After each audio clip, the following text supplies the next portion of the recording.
Step into Value Zone Hypermart Patancheru. రాష్ట్రంలో కొత్త సర్కారు కొలువుదీరింది. కాంగ్రెస్ పార్టీ ఎన్నికల్లో ఇచ్చిన 6 గ్యారెంటీల అమలుపై కొత్త సర్కారు దృష్టి సారించింది. ఇందులో భాగంగా ఒక్కొక్క హామీలపై సమీక్ష చేస్తూ ముందుకు వెళ్తున్నారు సీఎం రేవంత్ రెడ్డి. ఆయా పథకాలపై విధి విధానాల్ని ఖరారు చేసేందుకు అధికారులను సమాయత్తం చేస్తున్నారు. పథకాల అమలుపై ఎంత శ్రద్ధ పెడుతున్నారో అదే స్థాయిలో ఆర్థిక వనరులు, రాబడి, పెండింగ్ బిల్లులపై స్పెషల్ ఫోకస్ పెడుతున్నారు.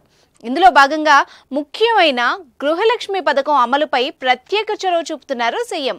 అయితే ఈ పథకంలో ఎలాంటి అవినీతి, లోటుపాట్లు లేకుండా అదేవిధంగా నిజమైన లబ్ధిదారులకే పథకం చేరేలా చర్యలు తీసుకుంటున్నారు. లబ్ధిదారుల ఎంపిక కూడా పారదర్శకంగా చేసేందుకు పలు కండిషన్లు పెడుతున్నారు. వాటిల్లో ప్రధానంగా ఏళ్ల తరబడి కరెంటు బిల్లు చెల్లించకుండా ప్రభుత్వ ఆదాయానికి గండి పెట్టే వారిపై ప్రత్యేక దృష్టి పెట్టారు. రాష్ట్ర వ్యాప్తంగా కోట్లలో కరెంటు బిల్లు బకాయి గుర్తించిన సర్కార్ ఏ విధంగానైనా వసూలు చేయాలని పట్టుదలతో ఉంది. దీనిలో భాగంగానే మొండి బకాయిలను వసూలు చేసేందుకు రంగం సిద్ధం చేసింది.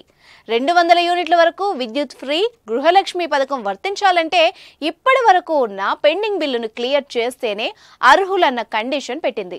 దాంతో ఇన్నాళ్లు కరెంటు బిల్లు చెల్లించని వారు తలలు పట్టుకుంటున్నారు. పెండింగ్ క్లియర్ అయితేనే కనెక్షన్ పునరుద్ధరిస్తామంటూ విద్యుత్ అధికారులు ప్రజలకు అవగాహన కల్పిస్తున్నారు. అయితే పెండింగ్ బిల్లులో రాయితీ కల్పించాలని వినియోగదారులు కోరుతున్నారు. చూద్దాం సీఎం రేవంత్ రెడ్డి, విద్యుత్ మినిస్టర్ బట్టి విక్రమార్క ఏ నిర్ణయం తీసుకుంటారో.